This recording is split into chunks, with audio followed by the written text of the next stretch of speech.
Welcome back to Crypto Options Unplugged, everyone. I'm Imran Larker from Options Insight. I've got my man Dave from FRNT. And today we've got a special Women in Crypto panel. So a few people who've been on already, Barnali from Hilbert Group, Chantal from our very own Deribit, and a new guest, Lucy from Laser Digital. Welcome, ladies. Thank you. It's good to have you on.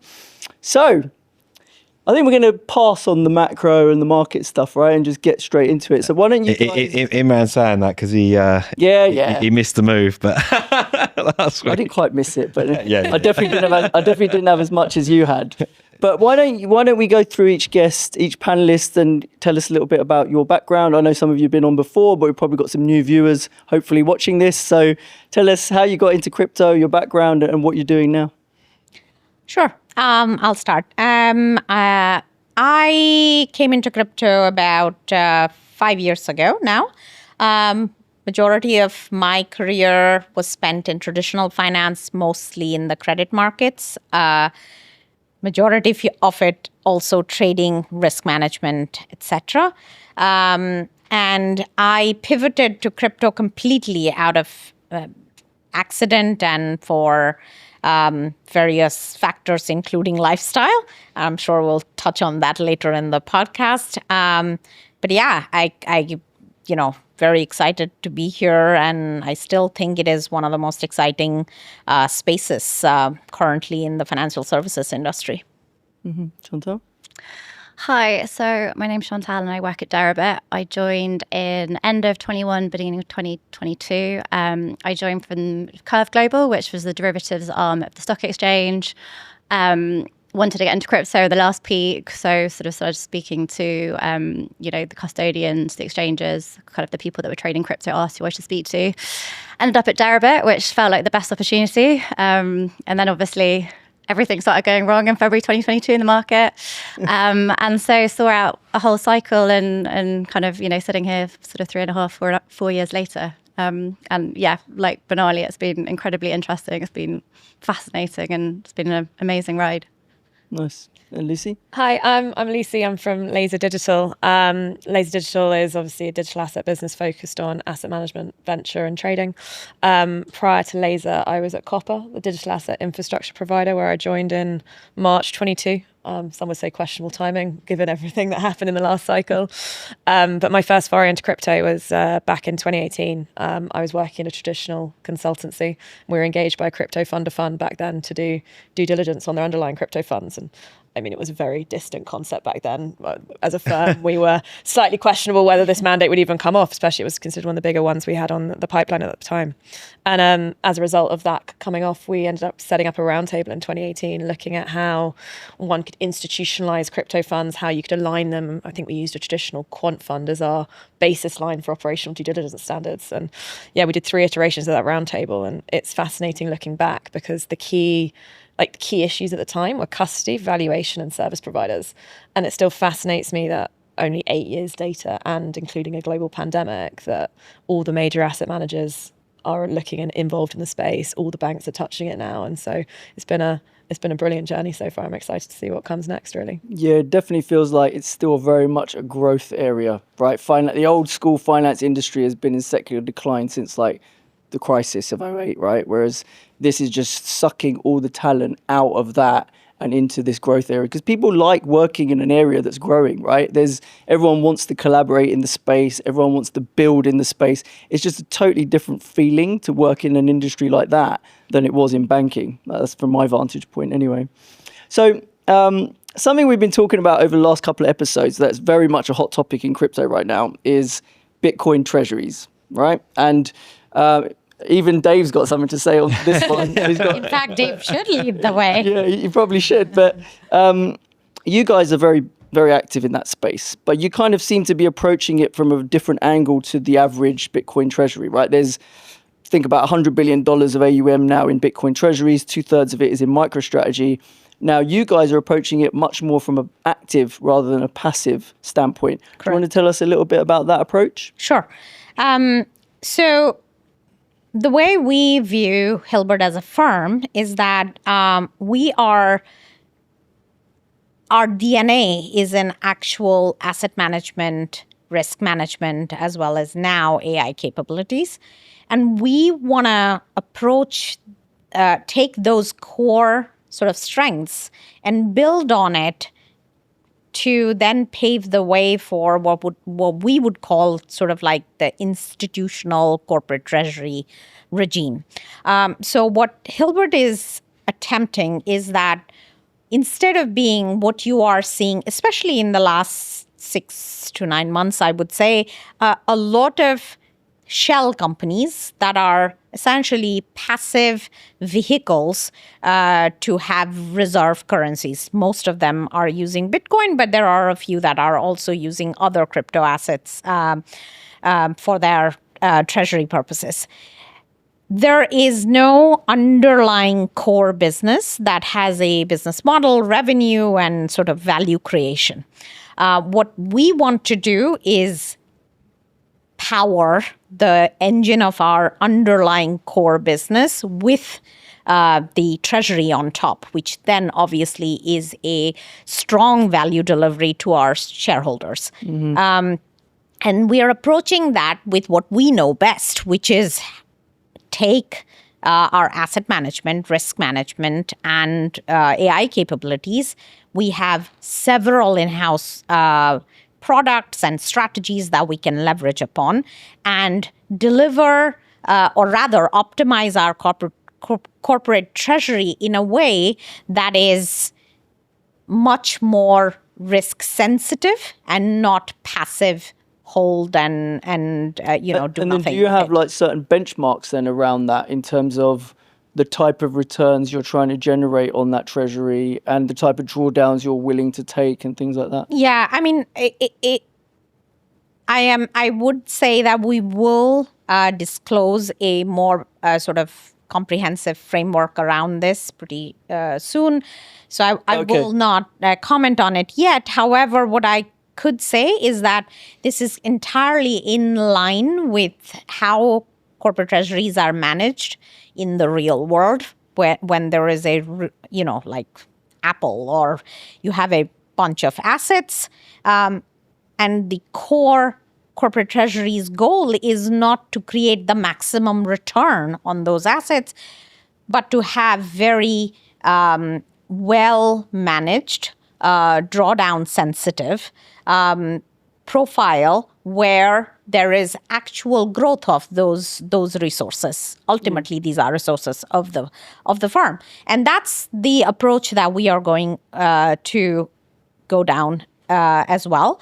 And in there, without going into specific numbers, what I would say is that what we are trying to do is do better than the underlying assets themselves. Mm-hmm. That's the cornerstone of such a strategy. Generate alpha on top. Generate alpha without taking on excessive amount of leverage, counterparty, etc. risk, and managing the drawdown well, which means that you do not get stopped out in, very volatile crypto cycles, which all of us here have seen. Yeah, it's interesting because, as you mentioned, so FRNT, we've just announced an equity offering and a Bitcoin treasury strategy. Our thinking was similar to you guys in that, obviously, we're an investment bank for digital assets. We're working increasingly more with some of the treasury companies to advise them on all aspects of sort of managing that treasury. It feels like, again, there's a lot of education in that space to do around, yield generation, treasury optimization. So we've been working with various treasuries on that to kind of advise and around that. So it kind of made sense that we'd do the same because it kind of aligns with our business. So I think that feels for me like the next wave of, everyone wants to see, to have this Bitcoin treasury so that people can kind of get this like sort of proxy exposure to Bitcoin if they can't, purchase it through other ways, as well as like the kind of leverage aspects and the premium to NAV. but yeah, it's now like the next step is, okay, well, you can just buy and hold it, but it kind of seems a waste of balance sheet. You know, how do we actually maximize that, still maintain all the upside? Let's not take any kind of risks in terms of, you know, losing your Bitcoin in some ways, but how do we generate yield and actually, sort of maximize and optimize for that sort of treasury asset that we're holding? Because obviously, you know, we all think it goes a lot higher over time, but yeah, there's other things we can do with that. I guess the thing that I've mentioned before is that it does feel a bit like a fad right now as well, and everyone's jumping on the bandwagon, because when you got companies like GameStop that aren't even involved in crypto doing it, right? That sort of, as just a market participant and a market observer, that feels a bit frothy, a bit bubbly when everyone and their dog is deciding to start a Bitcoin treasury, right? Because it's going to goose their stock price, right? So if you're in the crypto space, it's a no-brainer for you to do it, right? Probably, or not a no-brainer, but I mean, it's more. It makes more sense, it's more right? It's more natural to your business. Exactly, it's aligned with your business, and it. But I think when people, like random companies, are doing it, especially if they're borrowing money to do it, that makes me somewhat nervous, I would say. I think that's a valid comment, because as I was mentioning at the very beginning as well, there is a lot of shell game that is being played where there is a premium that these specific, especially Bitcoin reserved, I mean, I would not call them company, but let's call them companies, were commanding in the market. And it's natural for opportunistic players to then come in and try to take advantage of that. But if you look at something like GameStop, I mean, they have entered the space when the underlying business seemed to be facing significant headwind. And I think that is a key differentiator, meaning how is your underlying business really aligned with the treasury path that you are undertaking?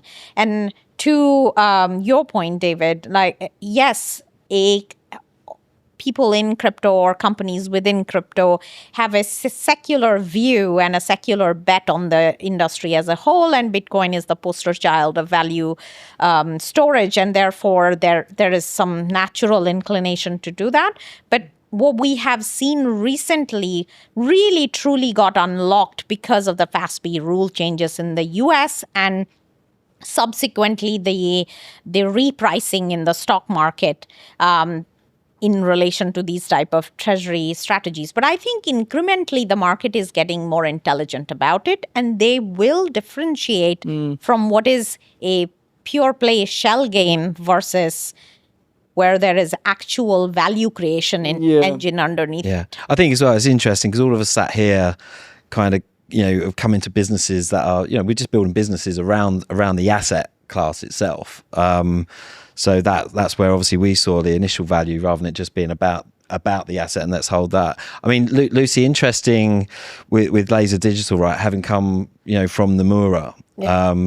You know, what, like, tell us a little bit more about what that business looks like. You know, is it kind of just like recreating a lot of the services that Nomura would offer in the traditional world, but within within Laser Digital? Yeah, tell us more about what that business looks like. So Laser Digital was incubated within Nomura as in part of the digital office before it was spun out into an independent entity at the end of 22.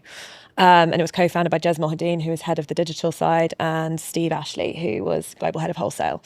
And so what you've got is a team that's been working together for a lot longer, where albeit Laser Digital being founded in Q3 22 obviously still means it's a relatively young company, considering where we're at in the stage of the digital asset evolution, so to speak. As I mentioned earlier, Laser's got a number of different verticals that we operate. So we've got a trading arm, we've got an OTC desk. We've got an asset management arm with a number of different funds across active and passive strategies. And we've got a ventures arm as well, which obviously does investments in Web3 companies across the ecosystem. What I find fascinating about joining a company like Laser is the different viewpoints you get into the space from having those different verticals. You're not just looking at one angle and purely one angle. You can kind of balance that out and gives you more of a holistic interpretation of how the industry is evolving. And I'd say they all kind of almost operate in a Venn diagram, so to speak, in terms of those intersections across all those different verticals. So yeah. My question on that is, So yeah, ex Nomura is the digital asset arm. You know, you were quite early, I guess, to the game, basically, right? From like TradFi going after digital assets, right? But now with regulations opening up in the US and every bank talking about issuing stable coins and getting into this space, do you feel that threat coming knocking at the door? And you know, are you concerned? Do you think, is it an opportunity? Is there going to be loads of M&A on the back of it because these banks are going to realize that actually they should just lift a load of guys who've been doing it for 5 years rather than trying to reinvent the wheel themselves? Like, what do you think? I think it's definitely a massive opportunity. I think the more institutional players that are coming into the space shows the adoption, shows where the space is going. I don't think crypto can exist without that adoption or without people wanting to progress. And we're still in that beautiful collaboration phase where everyone's quite keen for the industry to evolve as a whole, as opposed to being much more of a closed door, competitive, not working together, protective attitude. Yeah, because the pie is getting bigger. It's not rising tide raises all ships is a phrase I've heard bandied about a fair bit. So, I mean, I was at Permissionless in New York a few weeks ago, and all of the major investment banks were in and around the side events, and it's quite nice to have seen that evolution. Whereas maybe back 4 or 5 years ago, they may have been less inclined to attend or been more skeptical about anything to do with the space, let alone attending, speaking, and talking about their independent strategies of how they're evolving. I do think the space will go through a phase of consolidation. There's a lot of very strong players out there, and I think it'll be interesting to see how the banks choose to properly enter the space, whether it's via acquisition, whether it's by build, or whether it's lifting out a team to build, et cetera, or whether it's leveraging providers that offer a technology SaaS solution, et cetera. So there's a lot of different avenues to explore, and I think it's going to be. Is that a 2026 story? Do we think? I think it's going on now. If harking back a few years, the big banks were definitely looking at ways to move into custody, and it was really interesting going through that experience in terms of enterprise level solutions that were fitting into it. Obviously, when the US environment was a bit more negative on the crypto space, shall we say, I think a lot of them had plans ongoing, but maybe held back a bit from the big strides forward. But now I think that's changed significantly. They're now all seriously considering how best to do it, and also their clients are demanding it. So we all work in that industry. If your clients want something, you will bend over backwards to try and deliver it. So I think momentum's only moving in one direction. Mm-hmm. And Chantal, so on the whole institutional adoption, I mean, you're obviously well positioned being in institutional sales for Deribit. So what trends, it clearly looks like we're in a bull market, right? We've just taken out the all-time highs, Bitcoin's at 120K. What trends are you seeing in terms of option volumes and the kind of stuff that trades on Deribit? Anything in particular you're noticing there? Yeah, I mean, we're definitely benefiting from the Bitcoin Treasuries and, people wanting to earn some sort of yield on that. So, there's a number of accounts that are opening that are kind of wanting, all of the names that they're kind of starting to open accounts and they're allocating to the SMA providers. So we are seeing a lot of flow from that, which is really nice to see. Obviously, we're still very much driven by market volatility. So, that's when we see like our big volume days. And last week was huge, right? Trade taking out the highs. I think 25 billion on Bitcoin options or something. Yeah, it's been pretty crazy, and they tend to happen on a Sunday night. So you kind of wake up in the morning and you just see this sort of crazy day that sort of already happened before the week started, which is amazing in sort of a 24/7 environment, which is kind of why we all think that the wider market is going to move to kind of that kind of trading at some stage. But I think, we've definitely, obviously we've gone from kind of being unregulated in Panama. We got our VAR license that went live at the beginning of last year. And that's obviously unlocked like the next wave of institutions that we're able to onboard. So, we still have, 80% of the market.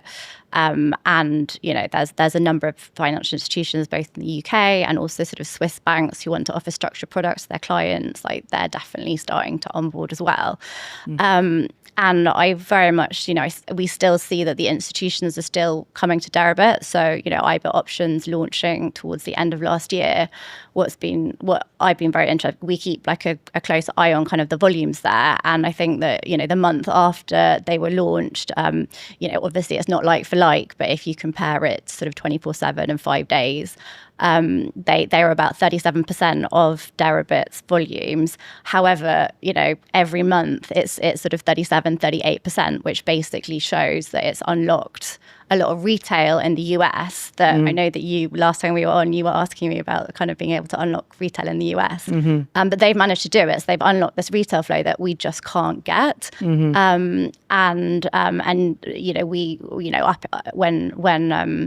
When they launched, a lot of people were asking, well, do you see it as kind of competition or do you see it as enhancing? And, we see it as kind of enhancing. The pie gets bigger. There's arbitrage opportunities.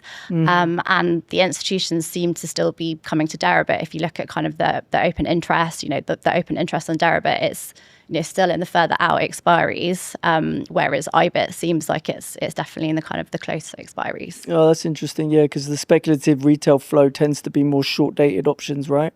Yeah. Okay. And so on that point about the institutions trading options, and do you see it moving towards kind of dollar collateral base, because you're going to start to do linear options on Deribit, right? On Bitcoin and Ethereum, whereas it's always been native crypto margin before that. So is that to cater for the new type of client that's coming on board? Yeah, I mean, there's been sort of discussions since I joined Deribit about whether we should sort of launch linear options on BTC and ETH, or whether the crypto natives obviously wanted it to stay in the kind of BTC underlying, but the newer people coming in wanted sort of USDC settled or USD settled.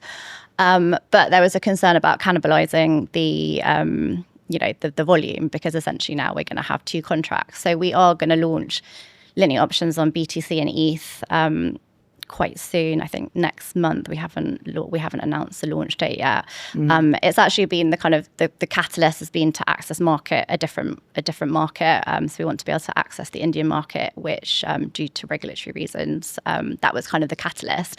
But it's been very much sort of a decision kind of going forward. And I think in the longer term, will we be able to accept dollars that are going to be mirrored sort of as USDC collateral? Because that's how you would be able to get like a bank in the bank trading on Deribit. Yes, exactly. Yeah.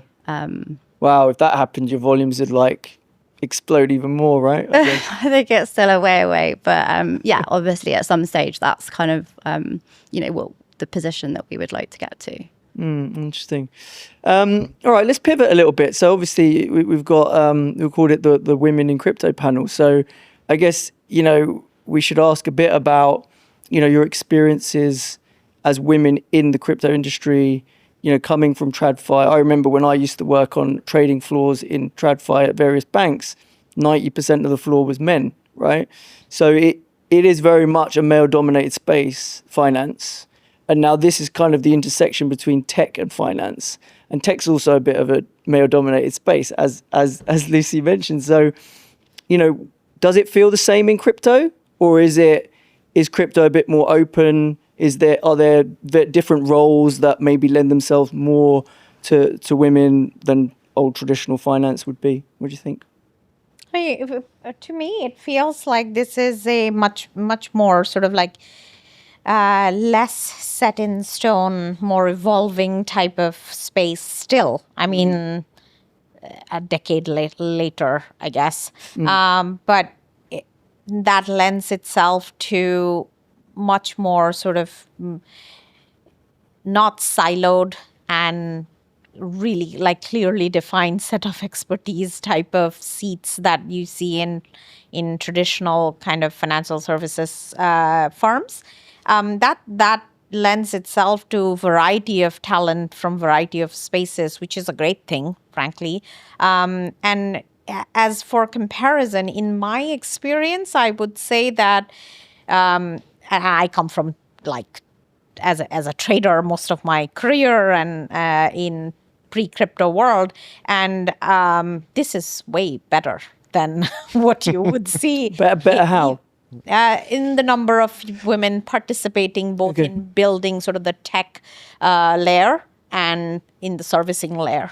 Okay. There is much more participation as compared to Yeah, because very few women in finance are traders, right? I said like Extremely 10% of the floor might be women, but probably less than 1% are traders, basically, right? Generally. Yeah, so definitely. And what I think is, and I'm sure Chantal and Lucy will add to it, but in my experience, the kind of flexible nature of the business right now, a lot of the firms are not like, institutions that are 50, 70 years old. They're not set in their ways. There isn't a ton of like standard operating procedure that is being followed. More entrepreneurial, I guess. Exactly. And that structurally, those type of things tend to put roadblocks for participation from for this panel's purposes from women who have certain demands, whether that's at home or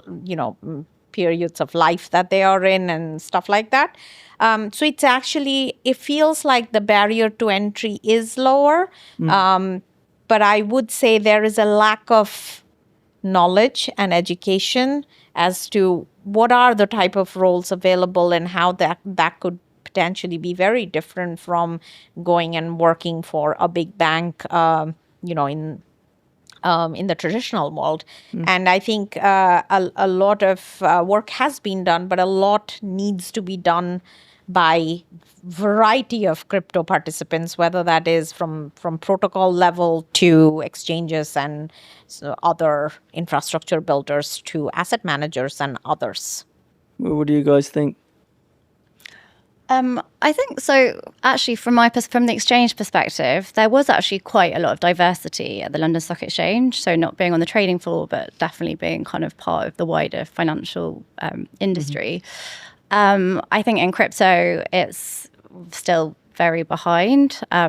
What I think is very lucky is that there's like an incredible group of women and we're all super close, which I don't think I've seen before in like any industry that I've worked in or like any of the industries that my friends work in. So I think we're so lucky. You say less competitive, but more collaborative. I think it's so much. And I think that in an industry where there aren't that many females, it could be the other way, but everyone is super supportive. Almost becoming more personal friends than just Yeah, industry contacts, for example. And kind of look out for each other and, especially when there's a lot of travel involved. Yeah. And I would say, I would add to that and Chantal is very right in saying that it is, the network is, the ability to leverage this network is multiple times better than in my experience in the compared to the traditional world. And I think that's because we are still growing and it is not a fixed wallet and fixed set of, growth opportunity or whatever for individuals. It is definitively I feel like it's like you've all taken the leap of faith, right? And that's kind of builds a common ground between you all, right? Because if everyone was doing it, then it'd just be like there wouldn't be that common ground. But because there's still a fairly small subset of women who have made that leap into crypto, you've got that in common with each other, right? And then that helps build camaraderie and helps, build that network. There's also been, I think, in the last few weeks, there's actually been some pretty impressive senior women hires in the crypto space.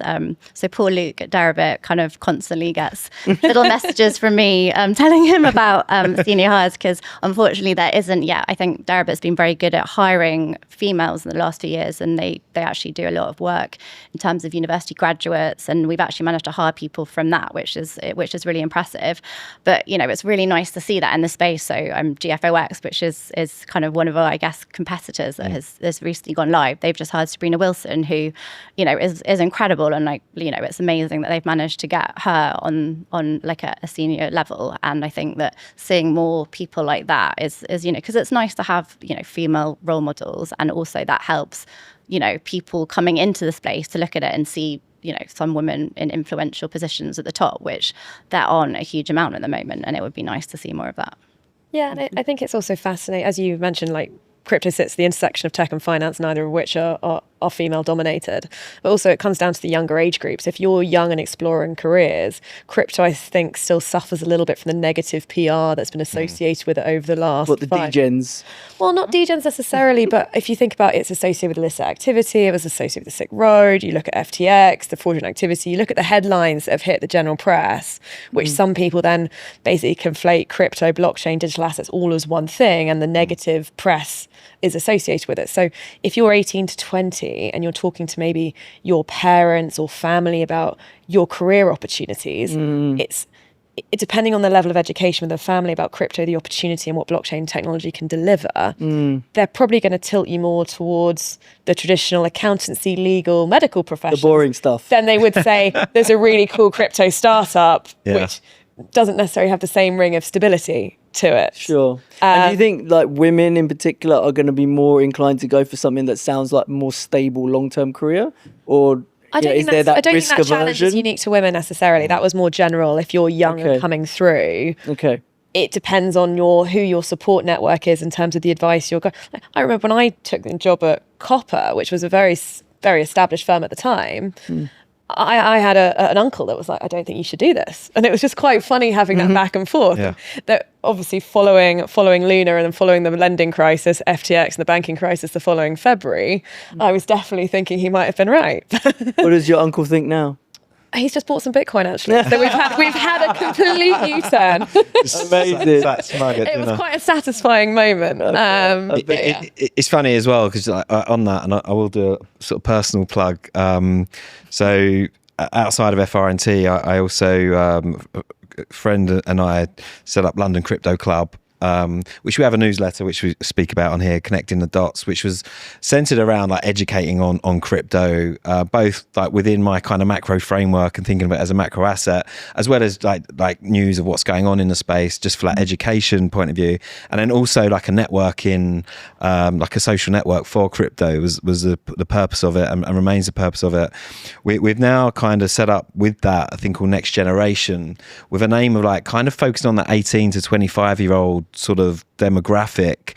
We're going to be holding an event like probably the first week of September, just to bring them all into a room to network amongst their peers, get contact with sort of senior people. So I'll probably be tapping everyone up to say that, can you come and speak to some of these people? Because I think there's an education piece on that. And again, like you say, not just pertaining to women, just generally for that younger group sort of coming into the space to understand the opportunities, of all the types of jobs, because it still feels very much that people coming out of sort of top. I mean, again, I don't even want to limit to like grads, because I think the beautiful thing about the entrepreneurial aspects of this is that just smart young people with good ideas, good energy, can kind of come in and because it is a nascent asset class. Yes, in many ways, like us all here are kind of trying to replicate or improve upon what was in the traditional world, but we're all still learning so much, and there's so much to learn, so it really suits someone like, I think, young coming in just to learn. I think that when I joined Deribit,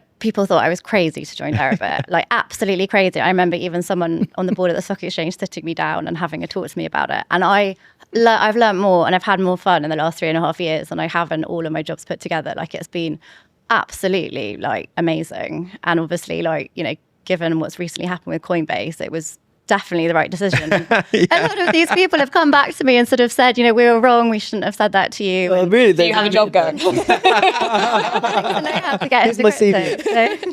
So it's really nice, obviously, like I've been very lucky, had that success story, but it's really nice that, and I think that for younger people coming in and taking that risk, it is, it's so fun and it's so innovative and there's so much going on. And also the people are so interesting because, people have taken a bit of a risk and it's also very multinational. I think, I've recently moved to Dubai and in our office, there's like 20 people and everyone is from a different country. I mean, you just don't get that in any other industry. We have arguments about who has better cheese and who has sort of to go back to that point that you made, that the younger generation, younger people are typically naturally inclined to do things that are considered rebellious, whether you think early days of internet. The bad press, actually, in my view, is not necessarily the put off. Obviously, that is a headwind, but I do think having active and conscious effort to broaden out the talent pool will serve the industry very well in the longer term, because all of us are vying for talent at the end of the day, whether that is the big tech, the big banks, or any other place. So what does the industry need to do then? Does it need to go to the grassroots level at universities and try and promote that education to kind of take away that fear of the unknown, that crypto's still an unknown kind of quantity, right? Like, is that what they should be doing? I mean, in my opinion, it's at all levels, and not just at the graduates or younger entrants into the space. But it's also, we are also vying for talent that is experienced in other industries, have had long and successful careers, and we can build upon their expertise. And we need to be, we as in the industry, we need to be much more organized in that regard, in terms of being appealing to these sets of talent. I think one of the appealing things of the industry is, like, because you said it's very entrepreneurial, right? A lot of these companies didn't exist like 10 years ago. So my experience as an entrepreneur, and I didn't really know or think about this when I started, was, you know, you get to use skills that are quite different to what you're used to using. So when you're in finance, if you're a trader, you're very analytical, right? And, you know, I was good at maths and stuff as a kid, so I was using those skills and I was a successful trader on the back of it. But when I started a business, I had to suddenly become creative. I had to be on media and stuff. I had to interview people. I had to do all these skills that I was not used to doing, but I actually found that I quite enjoyed that. And it allowed me to unlock that creativity that I had, that I didn't even know that I had. And I think maybe the industry doesn't do a great job of showing young people the type of roles, the type of different skill sets that they can use in the industry. And it isn't just about, you have to be a trader and pump crypto and make money. You can actually, you know, do lots of different roles within the industry with all these different talents. The variety of roles, I think, is probably unclear. And that's almost at all levels. I had no idea when I was younger my type of role in either traditional finance or crypto was really an option. And I think it's that education and understanding that there are so many different types of roles in the space at all levels, and that there are lessons to be learned from both sides. So whether you're a crypto native and maybe you're looking and considering joining a more institutional firm, there's huge amounts of lessons to be learned and take across, and vice versa. There's a huge amount of lessons that have been learned over the years in TradFi that are totally applicable to the crypto market. You look at the lending market crisis in 22, lending's coming back and it's got a huge amount to go, but hopefully building on some of the lessons that were learned in 22 and taken from TradFi. So I think there's a huge balance to be struck there. Yeah, I think as well, there's an element of, like, when you think of like the structure of like education, and, you know, it kind of tends to channel you into, you know, specializing, and then you go into a workplace, and then, I mean, even it always struck me and actually frustrated me, and I know obviously, Barnali, you worked on trading floors. It always, like, it frustrated me that you landed in a desk. I mean, I actually started in rates and then moved to FX, but you land in a desk and it's kind of you then. That's your career, right? And then you become like director, MD, and you climb the greasy pole. But actually, like, it's the variety, and I kind of feel like in crypto particularly, because we're all kind of in startup businesses, it's like, actually the best thing, and I'd recommend to any young person, would be, you know, around, you know, just keep building up your skill sets and doing things that make you uncomfortable. And I think crypto is the place where we're always doing things. I mean, even doing this, like, that you feel uncomfortable in.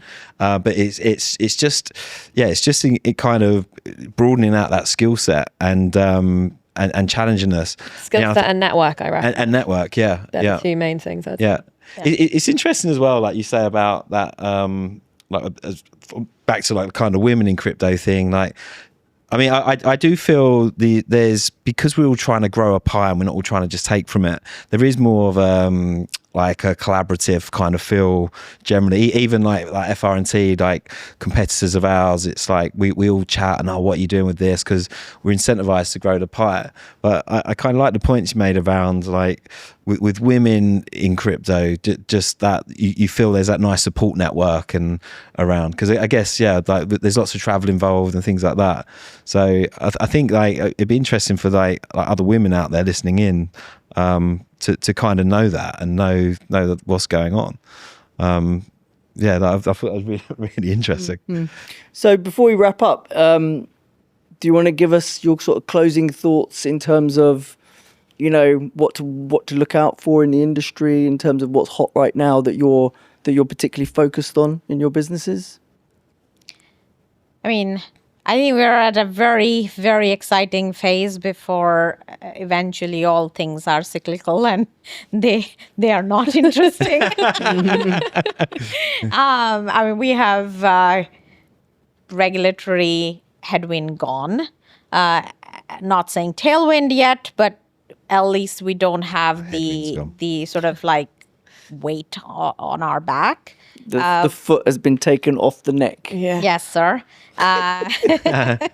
And, you know, the price action seems to suggest that we're still far from completely frothy territory. Wait until Dave's finished buying his Bitcoin treasury. The whale.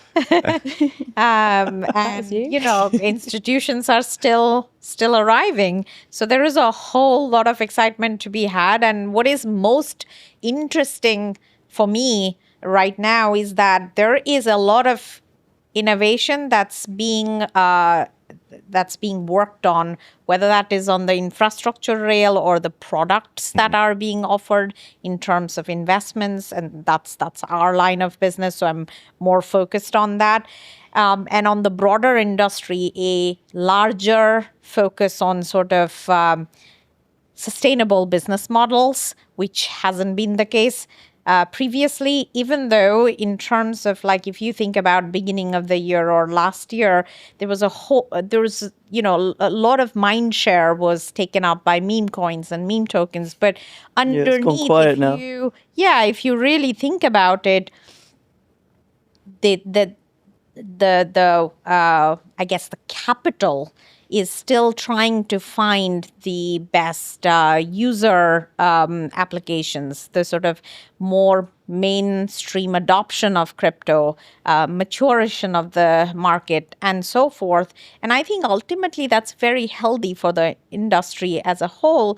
Everything is, as I said, is cyclical in nature. We will see some amount of excesses build up, and we will likely have some kind of flush at certain point. Mm-hmm. But overall, it feels a lot more healthier than we did back in 2020 summer or 2021, whatever that was, 21 summer. I think that's a really good point, actually, because the thing that feels that's changed in the last few months, and I think particularly around the stablecoin thing, is it has gone more to, and even we've been speaking about ETH for ages, and ETH seems to kind of be a little bit more popular than it was.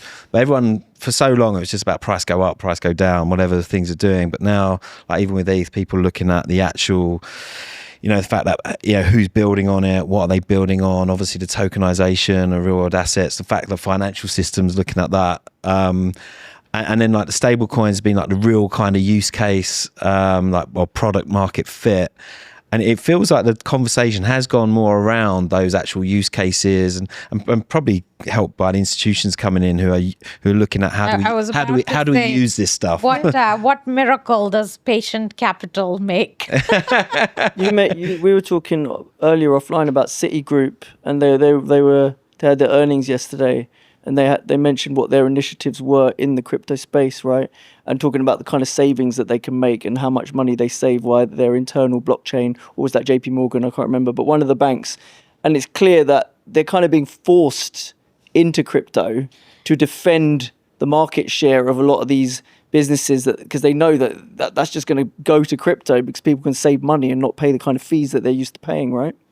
Yeah, I mean, Lucy mentioned a bank, the number being Just the collateral mobility and the speed of which they can move it round on their internal blockchain layer saves, I think, some like huge sums of hundreds of millions. Yeah. And you extrapolate that out to how they can collaborate with clients and partners and offer the same service at potentially much lower cost. Yeah. So rather than those clients going to someone else to save money, they stay with you, but you're offering them that solution. Yeah. Do you feel that's been what the big shift over the last few months has been in terms of like banks like resisting because it's going to cannibalize, profitable parts of their business, to now going, we've reached a tipping point where we have to just be with it and start embracing it. Like, I see actually that? don't buy that. I think all these banks were They've been stealth building. or nothing. They've been or building. in public they've been building, but Right, they okay. are a lot more sensitive to the regulatory and press environment than startup atmosphere. So they have been sort of burdened by that, and now it is becoming more public, I guess. But it ultimately goes to Lucy's point that it is complementary and synergistic to their business. So they're a lot less excited about a tradable asset class because that they can catch up with much later in the life cycle. But providing always on services, payment rails, international transfers, and tokenized deposits, cross collateralization, all these are like fundamentally banking services that are next gen, and it's hard for me to believe that they don't see that as kind of existential to them. Yeah, but I mean, for me, like the comparison I'd make, like being like in foreign exchange for a lot of years, was everyone resisted like the move to electronification of that business. We all wanted to do the nice voice business and take some spread, but eventually it becomes okay. We have to let it go. But again, those businesses are all still surviving, thriving. Even if the spread compression, the volume games just got bigger. So I guess that's how I kind of see this playing out. There's just more transactions. It's going to bring more globally, more. It's going to bank a lot more people and bring more people into that. Yeah. Chantal, so what does the future hold for Deribit? More for we've Chantal got living in through, Dubai. We've got through I think the whole episode without mentioning Coinbase. So yeah, obviously we're just waiting for close at the moment. So everyone's super excited. I think it's an incredible thing for both Deribit and just for the industry overall. I mean, Coinbase does this, and we're gonna have to get some new hoodies. We're gonna try and keep the brand. I mean, we're hoping we're gonna keep the brand. So I hope if they're listening, they'll let us keep the brand. Oh, it becomes vintage, right? Deribit merch is the best merch. Got to be said. We hope they're going to keep the podcast. I'm sure That was the reason they bought it. No, it was the reason they bought Up the valuation. No, but it's super exciting, and I think also just the conversations with clients and kind of again like the next wave, me having a conversation with some of these bigger clients, with the backing and the balance sheet of Coinbase and the regulatory framework of Coinbase is going to be like a very different conversation. And so we're all very excited, and we've started to have sort of integration meetings and kind of ways that it's going to work going forward. So yeah, hopefully it will all kind of complete soon, and we can kind of share a little bit more publicly about what will happen. Looking forward to it. All right, ladies, it's been an absolute pleasure having you on the show. I want to thank you guys so much for coming on, and hopefully you guys enjoyed it. Remember, like and subscribe, and we'll catch you back here next week. Take care.